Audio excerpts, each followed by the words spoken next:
ಯಾರು ನೋಡ್ರಿ ಸದನದ ಇಲ್ಲಿ ಯಾಕೆ ಮಾತಾಡ್ತೀರಾ? ಒಳ್ಳೆ ಕಥೆ ಆಯ್ತಲ್ಲ. ತೆಗೆದು ಹಾಕಲಾದ ಅಸಂಸದೀಯ ಪದ ಶಿವಲಿಂಗೇಗೌಡರು ಹೇಳಿರೋದು ಮಿಂಡ್ರಿ ಗುಟ್ಟಿದ ಯಾರು ನೀವೇ ಹೇಳ್ರಿ. ನಾನು ಯಾಕೆ ಮಾತಾಡೋಣ? ಬುಕ್ಕಲ್ಲಿದೆ ಅಪಾಪೋಲಿಗಳು ಎಂಎಲ್ಎಗಳು ಅಪಾಪೋಲಿಗಳು ಅಂದವ್ರು ಹೇಳಿದ್ರೆ ಸದನದ ಸದನದ ನಡವಳಿಕೆ ಪದ್ಧತಿ ಇಲ್ಲ. ನಾನು ಶಿವಲಿಂಗೇಗೌಡರು ಹಿಸ್ಟ್ರಿ ಸುಮ್ಮನೆ ಓದ್ತೇನೆ. ಇದ್ರಲ್ಲಿ ಎಂತೆಂತ ಪದಗಳನ್ನು ಇಲ್ಲಿ ಬಳಸಿದ್ರು ಅದನ್ನ ಸಭಾಧ್ಯಕ್ಷರು ಹೆಂಗ್ ಕಡತದಿಂದ ತೆಗೆದ್ರು.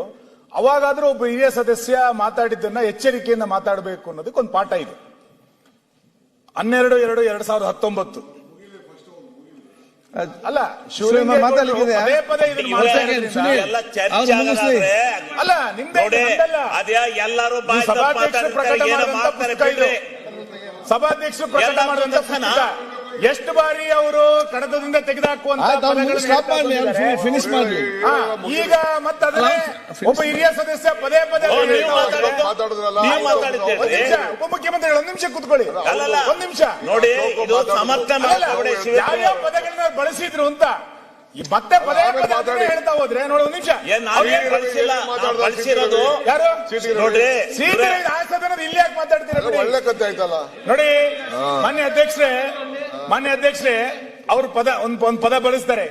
ತೆಗೆದು ಹಾಕಲಾದ ಅಸಂಸದೀಯ ಪದ ಶಿವಲಿಂಗೇಗೌಡರು ಹೇಳಿರೋದು ಮಿಂಡ್ರಿ ಗುಟ್ಟಿದ ಯಾರು ನೀವೇ ಹೇಳ್ರಿ. ನಾನು ಯಾಕೆ ಮಾತಾಡೋಣ? ಬುಕ್ಕಲ್ಲಿದೆ. ನಾನು ಓದ್ತಿರೋದಲ್ಲ, ಬುಕ್ಕಲ್ಲಿದೆ. ಮಾನ್ಯ ಅಧ್ಯಕ್ಷರೇ ಎರಡನೇ ಪದ ಹೇಳ್ತಾರೇನ್ರಿ? 12/2/2019 ಹೇಳಿರೋದು ಅಪಾಪೋಲಿಗಳು ಎಂಎಲ್ಎಗಳು ಅಪಾಪೋಲಿಗಳು ಅಂದವ್ರು ಹೇಳಿದ್ರೆ ಸದನದ ನಡವಳಿಕೆ ಪದ್ಧತಿ ಇಲ್ಲ. ನೋಡಿ ಯಾವಾಗ ಬೇಕಾದ್ರೂ ಹಿಂಗ್ ಮಾತಾಡ್ತಾನೆ ಮಾತಾಡ್ತಾ ಇರ್ತೀವಿ. ನಿಮ್ಮ ಸದಸ್ಯರು ಮಾತಾಡ್ತಾ ಸಮಸ್ಯೆ ಜಾಸ್ತಿ ಮಾಡಿದ ಸಮಸ್ಯೆ ಕಡಿಮೆ ಮಾಡಿದ. ಇದರಲ್ಲಿ 1 ನಿಮಿಷ ಇದರಲ್ಲಿ ನಿಮ್ಮ ಪದ ತೆಗೆದುಹಾಕಿರೋದು ಇದೆ.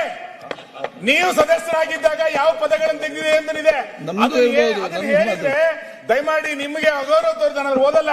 ಅಬ್ದುಲ್ ಖಾದರ್ ಅವರ ಪದಗಳನ್ನ ತೆಗೆದುಹಾಕಿರೋದು ಅಂತಿದೆ. ಹಂಗಾಗಿ ಇದು ಒಳ್ಳೇದಲ್ಲ. ಯಾರ್ಯಾರು ಏನೇನು ಮಾತಾಡಿದ್ರು ಅಂತ ಸದನದಲ್ಲಿ ನಡವಳಿಕೆಗಳನ್ನು ತಿಳ್ಕೊಳ್ಳೋದು ಭಾರಿ ಅಗತ್ಯ ಇದೆ. ಹೀಗಾಗಿ ನೀವು ಖುಷಿ